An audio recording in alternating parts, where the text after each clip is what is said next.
Okay, we have a podcast or something, I think. Boo. We just scheduled the hell out of this. Wow, we spent a half hour talking about nothing. Okay. Well, can we do the Shall we claps? clap? Now let's talk an hour and a half about nothing. We're not going to talk an hour and a half. This is going to Yeah, we're be this gonna is going to talk be a about normal length of The episode. Sheffield Supertram. Super nanny. Stupid ass name. Okay. At least they didn't call it Metro. One person clap. Thank you. That's funny. Alex, would you like to read the body of the episode? Yeah, do it in a soothing, or should the Sophie soothing take a turn? dulcimer of your British accent. I wouldn't mind. I'm kind of fried from censusing beaver dams. All right, Sophie, you read today's, and then Alex can say bullshit I about heart beavers. beaver. Well, oh my god, 8 hours of looking at beaver dams in Oregon. Is this just your 9 to 5, looking at the exact same beaver dam study all 8 hours of the day? Yeah. They don't give you like 2 or 3 to rotate through? Well, we go through a bunch of different hydrologic units, which is like a zip code for watersheds. Beaver zip code. But it's still just following the stream network and going low confidence, inactive beaver dam. High confidence, relic beaver dam. Relic, like it's uninhabited? Yeah. How do you tell? There's no warm beaver piss in it? There's no water. Like, it's just a old line of... It's anyway, no longer holding this back is the outside water. of This is very interesting. outside of the scope. Maybe we'll do a beaver episode. Yeah, someday we'll have the beaver episode. We'll have the whatever the fuck Kyle does episode. Sometimes I wonder. Episode.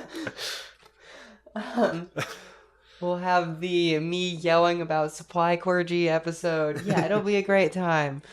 Welcome to the internet, live from my bedroom in an undisclosed location in Salt Lake City.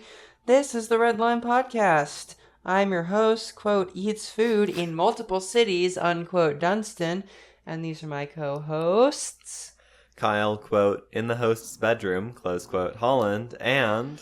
Alex, quote, we're on the top floor, close quote, Fielder. Today, we're taking a brief hop across the pond to have a good look at the Sheffield Supertram, which might just be the most American light rail in Britain. All this after the news. Do. America's largest transit agencies are beginning simultaneous rollouts of their newly redesigned bus networks. Oh boy. Which have the potential to change transit in New York City and Washington, D.C. forever. WMATA's new, quote, better bus network, unquote, will be the first comprehensive redesign of the DMV's bus system since the 1970s, and the MTA is beginning an equally spectacular set of changes in the Bronx.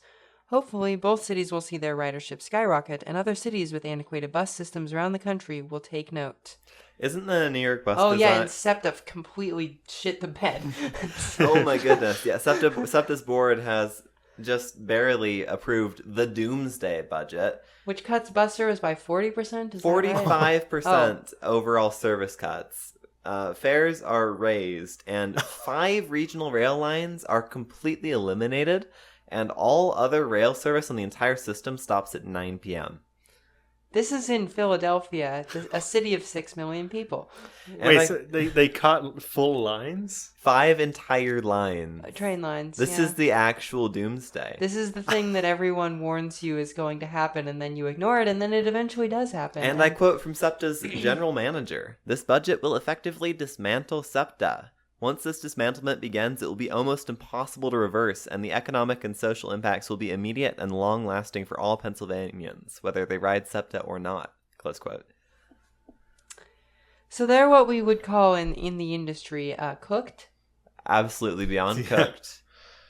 Hopefully the Pennsylvania state legislature will scrape together some money. Last year they got like an emergency one-off transfer put on by the governor. Yeah, maybe here's an idea. Transit agencies should have reliable funding sources, not dependent on the whims of the state government.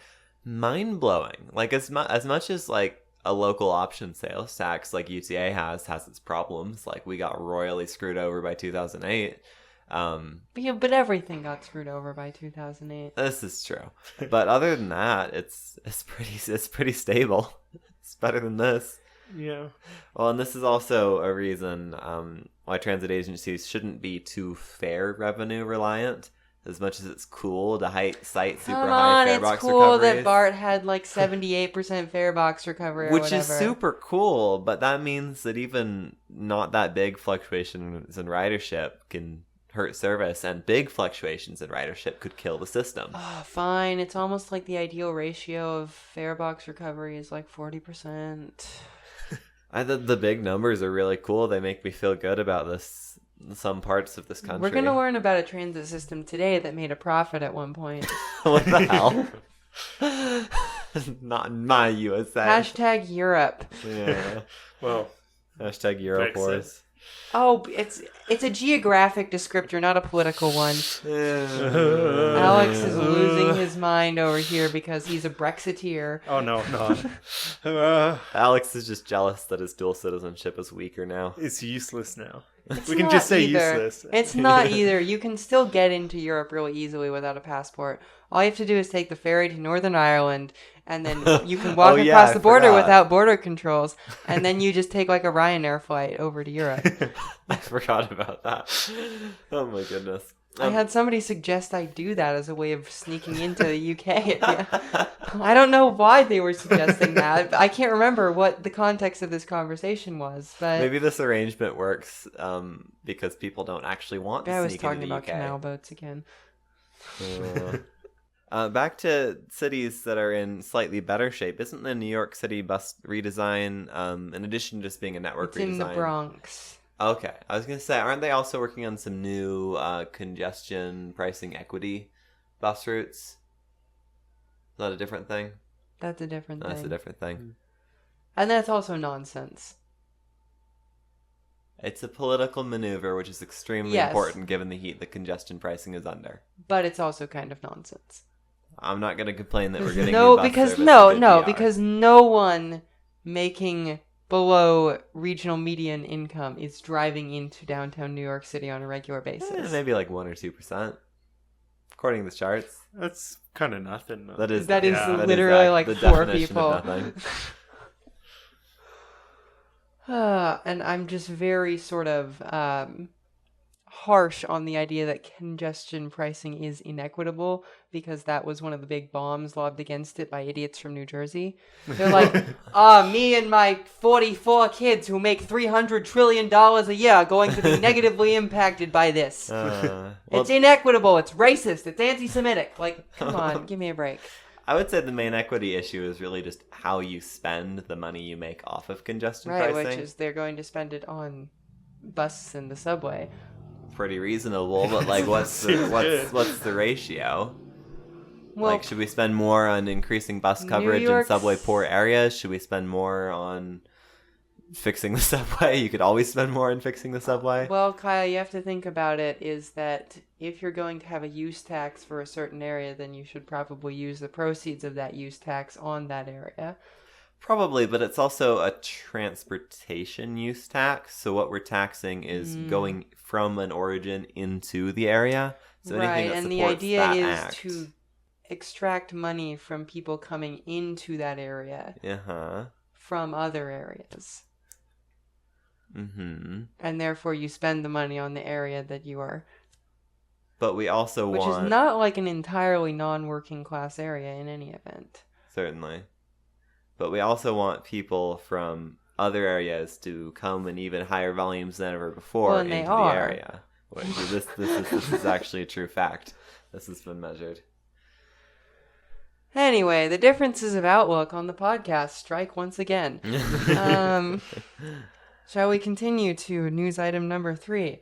I went to St. Louis. It fucking rocks. Great city. Dope, AF, etc. Apparently No, we need to go like now. legit, you do. I think Like, I think people sleep on this city. I It think- is cool. St. Louis PR has too much arch in it. The arch is like okay. No, the arch is cool as hell as well. Oh. Like, the arch is not okay. The arch rocks. All Like, right, never mind. everything in St. Louis, just a great city. Amazing. 10 out of 10. I went to a specialty hot dog restaurant. That was great. Like, The zoo's good. their I can tell zoo's you that. great. They have amazing parks.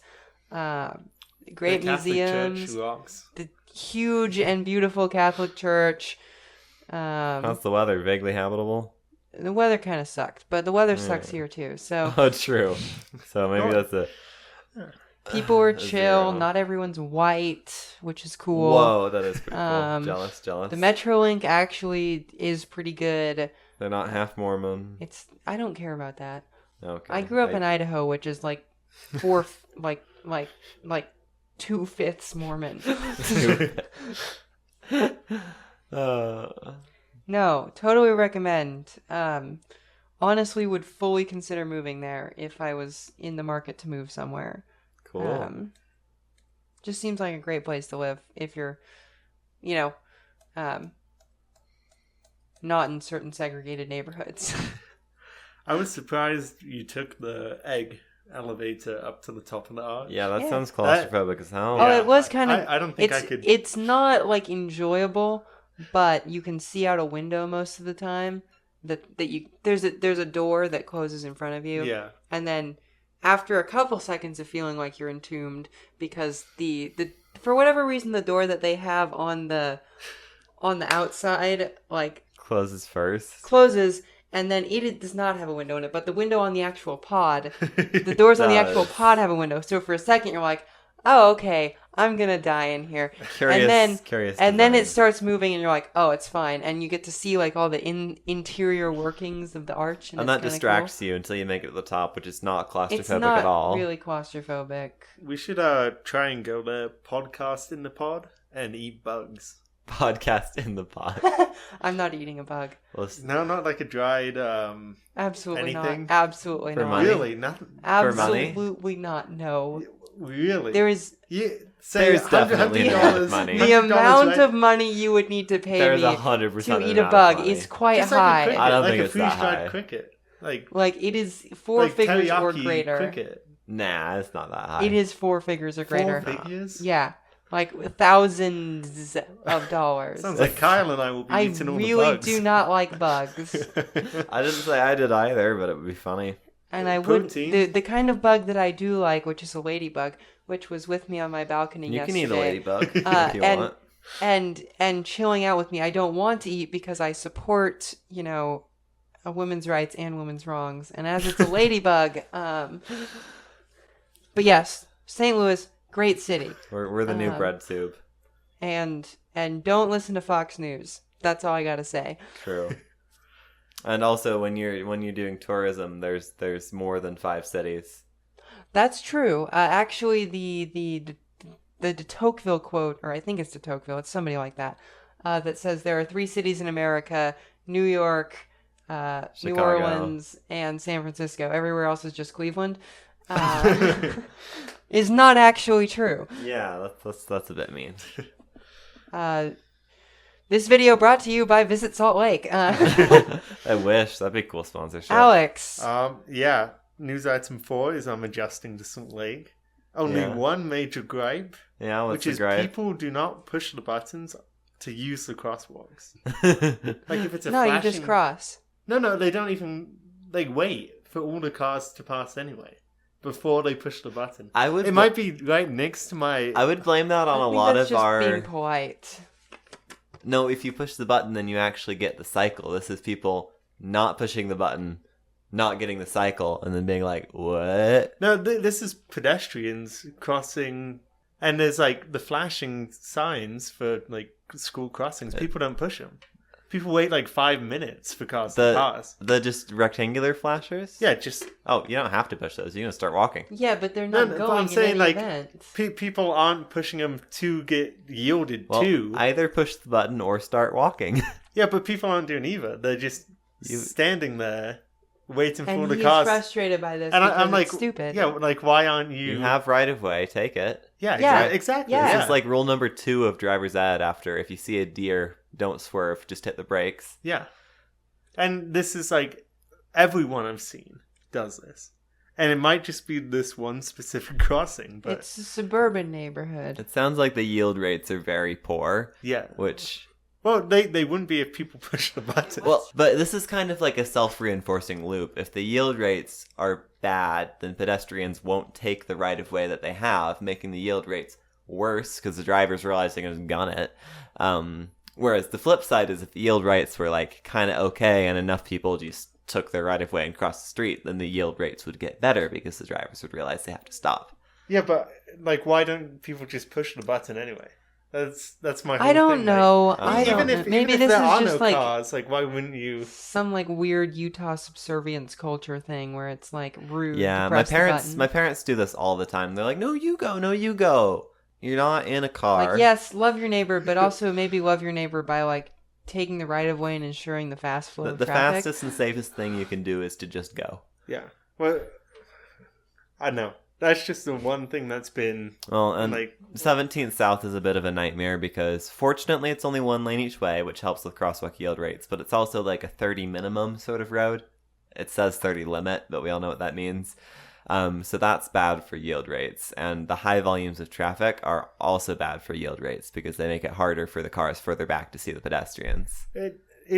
Yeah. Well, still, it's weird. It's even like late afternoon when it's not people rushing. This around. is like a multi-layered psychological This is just problem. stupidity, is Yeah. what this is. This Anyway, is dumbness. People get degrees to study this. I'll get degrees.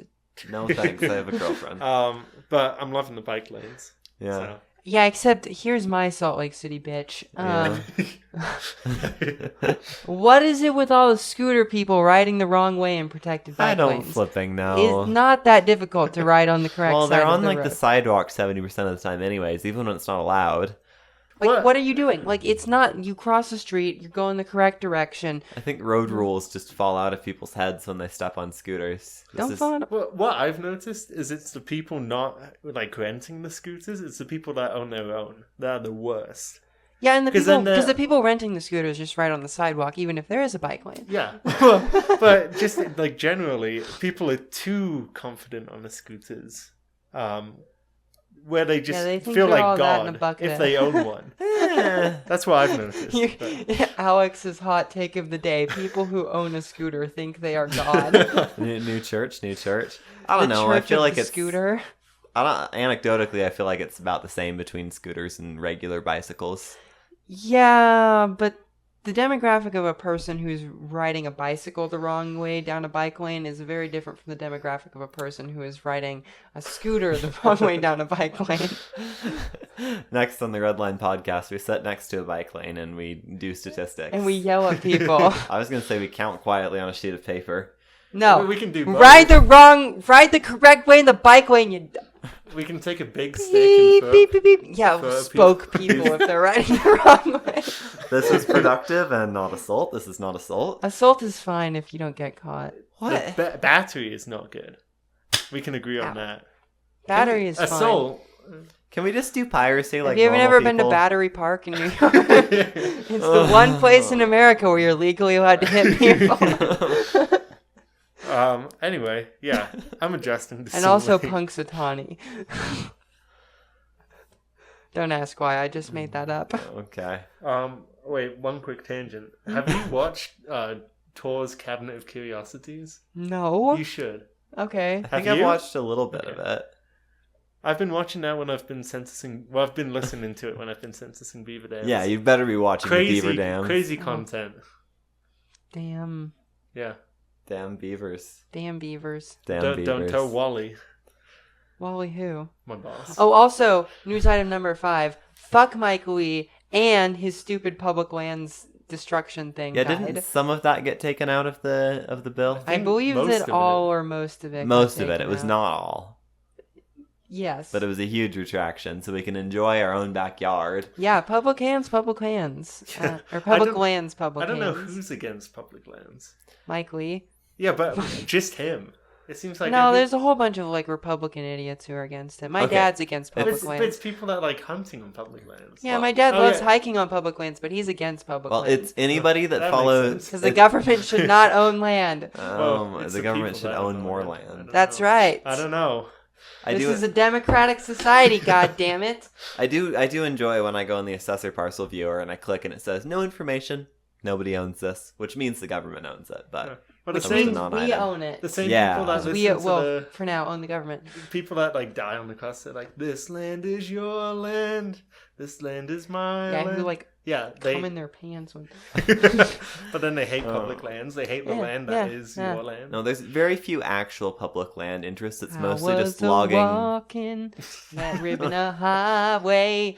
I saw a sign there said private property. But on the backside, it didn't say nothing. This land was made for you and me. Officer, I was only going one way. This is good shit. But the legit interests are mostly just oil drilling, logging, and a little bit of real estate development. Other than that, it's just people who want to do whatever the hell Trump says or whatever the hell Mike Lee says for no reason. Vernal, Utah's going to have a second boom.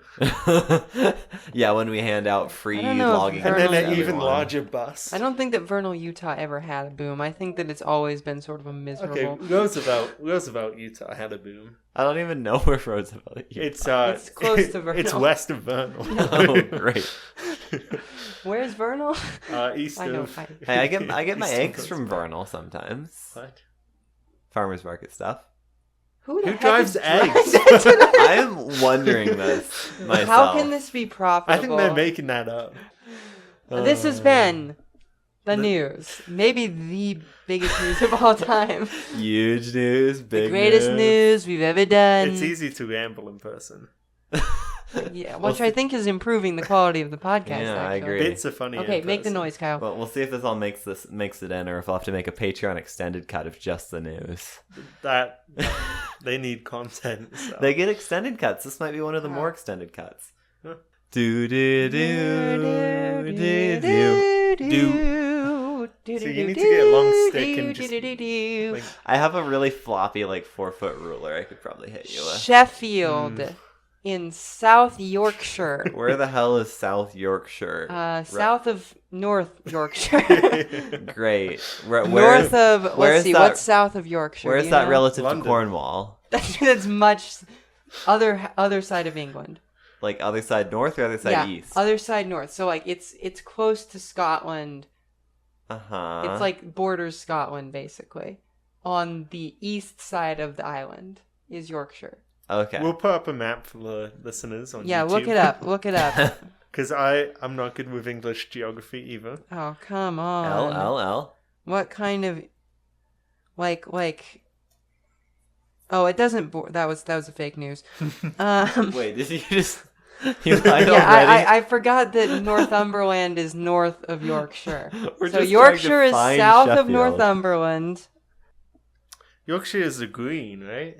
Oh no. That's Wales. That's Wales, okay. Okay, this is like roughly between Manchester and Leeds, but kind of south. So on like the cancelled part of HS2. Yes. That's a reference I can get behind. That's a nerd reference. But Sheffield is in the southern part of Yorkshire, right? And it's Sure, an sure. old industrial city. Woo! Yeah, Woo! like everywhere in England, basically. And South Salt Lake, City of Industry. Sheffield, City of Industry. that's right. And there are only like 550,000 in the city proper, and maybe like 750 in what I will generously call its area of influence. By American standards, that is a very large city limits. Yes, but a very small metro area. Well, like the ratio. Yeah.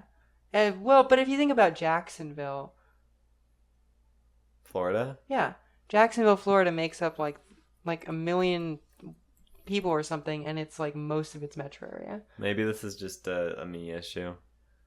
It's maybe just a Western thing because New York City is also a very appreciable percentage of the New York Oh. City metropolitan area. Yeah, that's probably it. Like almost half, I want to say. I like how you can drop a pin anywhere. I think this is in Sheffield. Mm-hmm. Just England. Oh, it's charming. Yeah, it's nice. Like Charming. whatever. Anyway. Look, the street is narrow. There's a sidewalk. To me, that is charming. Okay, coming as a daughter of the Yeah. American West. Yeah. Everything that is not the most god awful strode you have ever seen in your life is charming in my head. Okay. Real based. Alex does not like England. Alex is an England hater. Now, see, I can get behind this. Oh, you see, that's nice. That's Some sort of Victorian pleasant. architecture Oh, there on the yeah. one side. Yeah. shite weather, though. It's just like living in Seattle. Imagine, if you will, an entire country of Seattles. Bro, based. They have a mainline rail station with like Of course a they do. butt ton of... Bro, this thing has trains like every like couple of minutes. Yeah, this is called living in a civilized country, Kyle. This Yeah. is crack. Good looking train station too. Oh, that is good. That looks like almost... There's so many. Yeah. Yeah, And they only have 750K. I don't think the United Kingdom is like the best country in the world, but is certainly in some ways more civilized than America. In some ways. God, even our continuously populated East Coast megalopolis doesn't have crap on this. Well, yeah. I don't we know. have- If you go into Penn Station, I'm betting it's gonna... But then again, Penn Station is probably... Anyway. So Sheffield. Not many North American cities of 700,000 people have a relatively extensive light rail system. What's up with that? Well, we're gonna learn. That's a great question. Maybe because it's so goddamn expensive. Maybe because we have no ambition. Maybe because cities of this size are actually in America are frequently just 3 suburbs in a trench coat. Interesting. I can speculate. So Sheffield grew up during the Industrial Revolution. Between Which- 1810 and 1840, I It's fitting believe for Britain. it grew from about like 40,000 people to like 450,000 people, That's bloody hell. and it has sort of leveled off since then Bloody because hell. industry is not a thing anymore in the United Kingdom. Actually, the last steel mill in the country was just barely saved from being closed down by the Parliament the other day. Oh goodness. So, yeah, Sheffield plate, which was one of the first commercially viable mass-produced types of steel, naturally originated there. That would explain the boom. And being an important city in its day, it got a tram, and I'm going to call it streetcars because saying the word tram just like makes me want to kill myself. It got a streetcar network beginning in 1872. That's really early, but I guess also Britain Industrial Revolution. They're just doing It was whatever a big they city. can. This is when you think of a Victorian city with like orphans coughing in an alley and everyone working 14 hours a day in the factory. This was that. That was was Sheffield. that. Yeah. Isn't this also just shortly after Britain was going around trying every possible gauge and material for rails? This is during that period. Yes. All right. Thank you, Isambard Kingdom Brunel. Yes, and trams were both double and single decker, which I think is fun. Why are double decker buses an exclusively British thing? The world may never know. I'm sure there's a reason, but I don't know what it is. I don't know. They're kind of leading in double decker bus engineering. Double decker technology. They'll go test drive them and take corners at obscene speeds to make sure they don't fall over. Be careful. The next evil Tory who's in Downing Street is going to say, Britain is leading the world in double-decker buses. Which doesn't do shit if you're not exporting, but... I wish they were exporting. They're exporting to Hong Kong. Hong Kong still has double-decker trams. Well, Cool. yeah, the most influenced place. Like By the the English. most British city outside of the United Kingdom. Yeah. Yeah. Rest in peace. Hong Kong in general, rest in peace. They all have a rough time of it right now. They're having a very, very rough Imagine, time right now. if you will, you live in San Francisco, California, and it has been independent from the United States for a very long time, and Donald Trump is trying to come in and stop that. And that's basically what happens to Hong And Kong. protesting now requires an entire protective suit. Well, and they're having a massive economic slump now because everyone who has skills and is educated Is wants to leave able to because they leave and don't go like somewhere living safe. under an authoritarian nightmare state, interestingly enough. Yeah. And So- now I'm barred from ever going to China. I don't care. Yeah, that's fine. I don't really care. I'll not go to China by I association. really don't want to end up in the worst prison you've ever seen for looking at a poster Well, wrong. the I problem- want to end up with the Uyghur Muslims. I really don't want to Yeah. end up in a concentration camp. And, as an American, I can no longer sort of look down on countries that have concentration camps. True, But true. I still think it's bad. We're all playing the odds of what keeps us out of somebody's concentration camp. Alex, you're on thin ice. I know. A natural-born American citizen on thin ice. In I sounded halfway through 2025, yeah. In the year of our Lord, Jesus Christ. Give it a couple more months. So, electrification followed in the 1890s. And of course it did, when they were inventing electrification. Yes, when we used to adopt technology as it came out. And the network grew to a staggering 51 miles by 1951. A very nice symmetry there, which was also the system's peak year. It's cool that it peaked in 1951. That's very un-American of it. And I think it's because everyone was really freaking broke because it was post-war Britain and nobody had any money. I forgot we got the good end of that war. You were taking public transportation everywhere because you make like tuppence a year. So post-war America is car boom because post-war America was rich. Post-war Britain is poor. Poor as hell. And that's an important distinction to understand. Yeah. Therefore, public transportation is extremely useful because it's much more efficient. Yeah, I mean, hot take. Britain was like poor until the 2000s, and now they're poor again thanks to the Tories. Thanks, Tories. So. And Thatcher. Yeah. Including Thatcher. Especially Thatcher. She's gonna have there is a Maggie drop in this episode, I'm afraid. We need a real life Stream Deck soundboard with womp womp womp. No. I want YouTube and Thatcher. And we can use that to bleep ourselves. Reagan. Johnson has a soundboard. Maybe we can... Well, we can borrow it from him. Okay. So naturally, there were all sorts of scuffles between different companies and a huge number of stupid consolidations that no one cares about. Checks out. But by that point, this was over. And it was also, interestingly, 1951 when the owners of the system decided, you know what, it would be a great idea? Bustitution.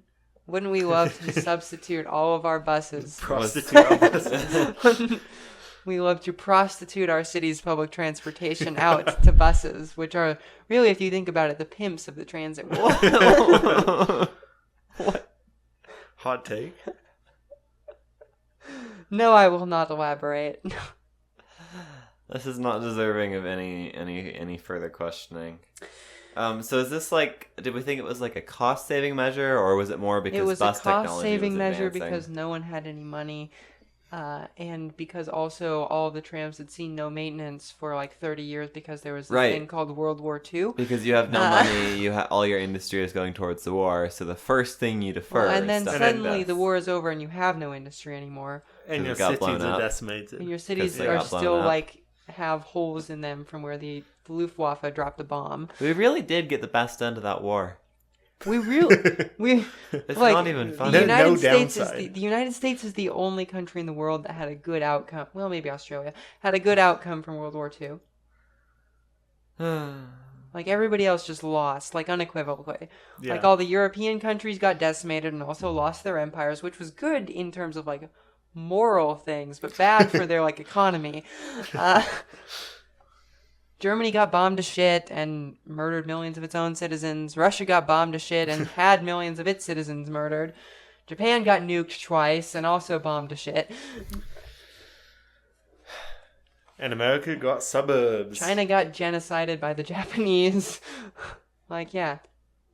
And America got a butt ton of money. We did get a lot of money. And our boys came Interestingly, home. the very last Lend-Lease payments from the United Kingdom to the United States for the weapons we gave them in the first part of the war were paid off not decades, but years ago. Jeez. I think 4 or 5. We used to make other countries pay for military aid. We did, yeah. During World War II, interestingly. So we're giving a blank check to, unnamed country doing unnamed things to unnamed ethnic minorities in the Middle East. But back when we were fighting working with our goddamn Nazis, we made the Brits pay for it. Yes. I think this is backwards. Uh-huh. It should be a court case. I feel like we should give reparations to the British for this because... Probably, yeah. Because, their economy could use it. We're fighting the Nazis, and now we're just giving free shit to evil people doing evil shit. So, Yeah. That was mostly a joke. I don't think... Yeah. I'm not fighting hard for it. So.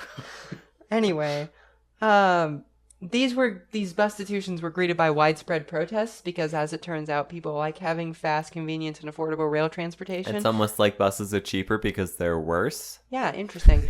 But these were to no avail, and the last of Sheffield's tram lines were torn out in 1960, causing the people of Sheffield to languish in the doldrums of a bus-only public transit system until the 1990s. Interesting timing. I wonder if there are any American cities that built a light rail system in the 1990s. Yeah, when local planners decided to become Americans for a day. So the local transit planning authority, the poorly acronymed South Yorkshire Passenger Transport Executive, or SIPT, finally got funding for a new line beginning in 1990 and began construction the following year. And then basically the whole system as we know it today opened in 1994 and 1995, a map of which I have included below. And they just kind of stopped. Well, they did one little expansion, which is this green line that says Tram train. Intriguing. Which is kind of what it says on the tin. It just sort of runs a sort of commuter service to the neighboring town of Rotherham. And commuter tram. And then just sort of through lines onto the main tram system. And I believe it shares track with mainline trains, so it's like a proper tram train as well. Cool. To live in Britain where trams can share track with mainline trains. That's not just Britain. To live in not America where trams can share track with mainline trains. There you go. It was, so, and this is maybe a first for this podcast, not a big success. It did completely terribly. Really? When it opened. Yeah, it was awfully performing. Why do we think it was bad? Is it just like poor planning, like, stations with nothing around them? No. Interestingly, in the mid-1980s, Margaret Thatcher basically sold off all government-owned transit services. Except the one where she had the most support. That's right. Yep. And so, in Sheffield's case, this meant buses and the new tram system were in direct competition with one another because the bus system was privatized and the tram system was separately. Not. Oh, okay. And so then the buses and the trams are fighting, and the buses undercut their opponent by running more frequent service and lower fares to try and kill off the tram system. Which is the exact opposite of what you're supposed to do. You're supposed to design the bus network around the tram or light rail system so that they can work together to make for faster trips. Another Thatcher win. Another Margaret Thatcher W. Oh, she keeps making them from beyond the grave. Yeah. See the state of the NHS, but I digress. So the system began to fail so hard that the government privatized it, and they sold it in 1997 for just £1.15 million. This is on a system. They sold off like the operations contract, mind you, not the infrastructure. Not the infrastructure. Gotcha. It was like a lease sort of thing. The system had cost £240 million to build. And this left local governments in the lurch for £80 million. Which they were maybe hoping to make at least which the some taxpayers of Greater Sheffield are still paying for to this day. Thanks, Thatcher. Yeah. Doing great things. Actually, that wasn't Thatcher. That was, I want to say, Gordon Brown. Well, Neo Thatcher. It might have been just after Blair was elected. I'm not sure, but yes. So, but the privatized service, it did kind of work. Because I think the same company that owned the buses bought it. And so they stopped working against their own system. Crazy. And so ridership started to increase, going from 8 million a year in the end of the 1990s to 15 million a year by 2012. And then in that year, the Stagecoach, the company which ran the system, also reported a profit. And I think that it should be clarified that this is reporting a profit in the same way that Union Pacific often reports a profit, in that it gets by not doing any maintenance on its infrastructure. That's fantastic. So, in other words, their farebox recovery ratio, which only covers operations, exceeded 100%. That's correct. But not maintenance. So maybe this is a bit more conceivable, because you could imagine BART with a 70% farebox recovery ratio. That goes up a little bit more. Broke 100, profitable. Never mind, the trains and the tracks. Profitable BART. In this AU, then what are the right wingers gonna do? I don't know. Probably pivot back to racism. It goes through Oakland, so it's bad. Kill me yesterday. So ridership did decrease after that point. Gas got cheap. It happened literally everywhere in the world. It was still pulling down a respectable 13 million riders a year before the Rona. That's not bad. Which happened everywhere in the world. Thanks, air travel. My Corona. It also got a new tram train extension to the nearby town of Rotherham in 2018, complete with several shiny new trams. Tram trains? Yes. I like it. Trams. That's cool. So is this on new track, or is this the part that's shared with mainline track? Shared with mainline track. So the That's new pretty route, the cool. route was all new except where it sort of connected up to the... Wait, so in the UK, tram and mainline electrical systems are compatible? Yeah. The hell are we doing over here? Stupidity. Why do we hate ourselves? Because we're stupid. I don't know, man. We're just lucky we have one gauge in this country, mostly. Oh, true. Except for the Pittsburgh T, the San Francisco cable car, and the Philadelphia subways also use... And the BART. And BART and Washington Metro. So that was actually just fake news. Well, but our electrification is all over the place. We just make shit up every time we build a new system. Yeah, almost as though doing a bespoke thing for literally every system you build might be a contributor to the cost crisis that we have in this country. Yeah. Maybe.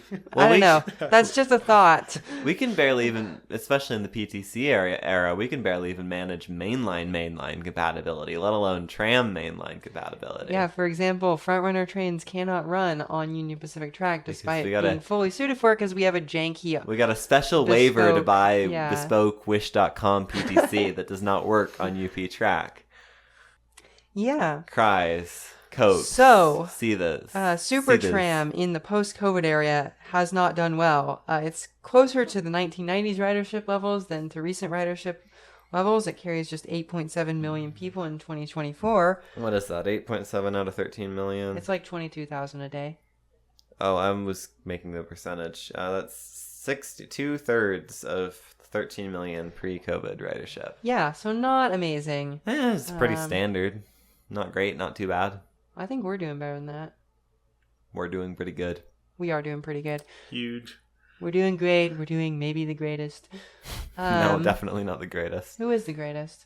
Probably Kansas City or something. Probably. Probably St. Louis. No, St. Louis is doing terrible. No. Terrible. Louis Strong. But in terms of ridership recovery, they're doing terrible. Yeah, but it's not all about that. It is a little bit. Although I will say I was never on an empty Metrolink train, but I did only kind of ride through the core of the system, so... And as with any system, the times you find empty trains are on the branches at an hour before service ends. Mm-hmm. Well, and I mean an empty train as in I don't know, it was very busy, but that's beside the point. We're an hour and 15 into this. Told you it'd be an hour and a half. Huh? Told you. Yeah. So this has happened for a number of reasons. Commuting patterns have changed in the post-COVID era. We all know it. It happens even in poor post-industrial cities in And this is an opportunity for transit systems to start doing what they maybe should have always done, which is serve trips from all sorts of origins to all sorts of destinations, and not just rely on the fact that driving into downtown during rush hour I sucks. don't think that that's the issue here, Kyle, because I don't think that there is a sort of A downtown with central offices. business district in Sheffield. Just less commuting, you reckon? Yes, Okay. in general. Driving competition, always a problem. Again, And- basing your ridership off of driving sucking, Yes. not off of necessarily having a good service. And probably most importantly, the private owners were very bad stewards of the system and left it in wretched shape when it came back under government As control. in, did not do maintenance. Last year. Oh boy. That's when the contract would end. The year of our Lord, 2024. It has been less than a year since this became a public enterprise again. Oh, it should have been sooner. But now they've got to. I don't know if you even can catch up on that much maintenance without doing big capital projects. They have a £100 million grant from the government to fix it up, which is the state of decay that the system was in. They really pumped and dumped it, didn't they? They did. Yeah. Well, they took their, quote, profit, unquote. Yeah, the Stagecoach made money. Isn't that great? So, the government's taken back the system for the people. Hopefully this will spur a renaissance for the beleaguered Supertram, capital S, capital T, and maybe even lead to some future extensions. Yeah. And that's it. That is the Sheffield Supertram. Well, it was kind of a tragic story. It is a little bit. Yeah, it doesn't seem that super. Seems alright. The mid-tram. This is the Sheffield Mid-Tram. I mean, yeah. I like the Supertram logo, though. I think that's pretty It sweet. is a cool system, though, just looking in the map, but they do clearly have work to do. Also, I'm, again, amused by Britain's, like, turbo, mega, scary, high-speed, large roundabouts. Very cool that Sheffield has an at-grade ring road. Maybe more places should be doing this instead of just having 5 stroads run through the center of the city. That's so true. The British roundabouts scare me as a proponent of slow single-lane roundabouts. And I'm even further amused that to navigate the roundabout, the Supertram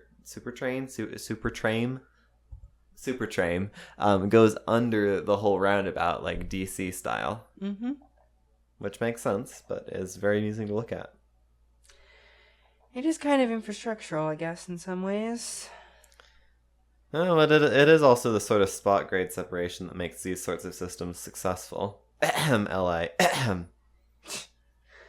LA, grade separating anything? Exactly. Well, they have spot grade separations, just not where they matter.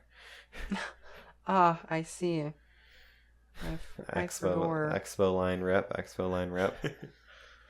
So, shall we do Patreon? Please remember to like, comment, and subscribe if you're listening on YouTube, and to follow and leave us a rating on iTunes and /or Spotify. If you like what we do here, please consider becoming a member on Patreon. Patrons receive early access to all of our regular content, as well as exclusive content and occasional merch drops. Speaking of patrons, at Tram Train tier, I guess, $10 or more a month, we have Zach Adams, Aaron, Curtis Herring, Devin Zander, Phobos2390, and Tony Stunts. At $5 a month, double-decker trolley tier. It's good tier, We have Christopher Whaley, DJ Hi, Will. Watkins. Wait, why am I still having lag? We're in real life. I was wondering the same thing.